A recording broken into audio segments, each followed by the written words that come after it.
School পরিদর্শনে এসে class 9-এর রুমে ঢুকলেন পরিদর্শক।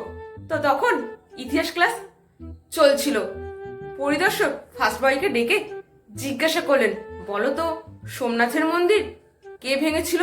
তো তখন ছাত্র একটু ভয় পেয়ে বলল যে, বিশ্বাস করুন স্যার, আমি ভাঙিনি, আমি ওইসব ভাঙচুর করিনি, আমাকে মাফ করবেন।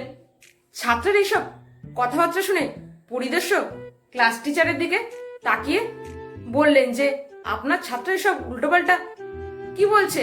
তো তখন ক্লাস টিচার পরিদর্শককে বললেন, উল্টোপাল্টা নয় স্যার, আমি ওকে ছোটবেলা থেকে চিনি, খুব ভালো ছেলে, মন্দির মসজিদ ভাঙার মতো কাজ ও করতেই পারে না। পরিদর্শক তখন রেগে মেগে গিয়ে হেডমাস্টারের কাছে গেলেন আর জানতে চাইলেন, আপনার ছাত্র আর ক্লাস টিচার মিলে এসব উল্টোপাল্টা কি বলছে, আপনি এক্ষুনি এর একটা বিহিত করুন। হেডমাস্টার তখন পরিদর্শককে বললেন, আপনার নিশ্চয়ই কোনো একটা ভুল হচ্ছে।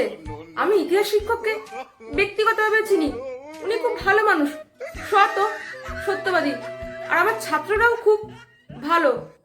আমার ছাত্ররা জানলার কাঁচ পর্যন্ত ভাঙতে পারে না, আর আপনি মন্দির ভাঙার কথা বলছেন, আপনার নিশ্চয়ই কোনো একটা ভুল হচ্ছে।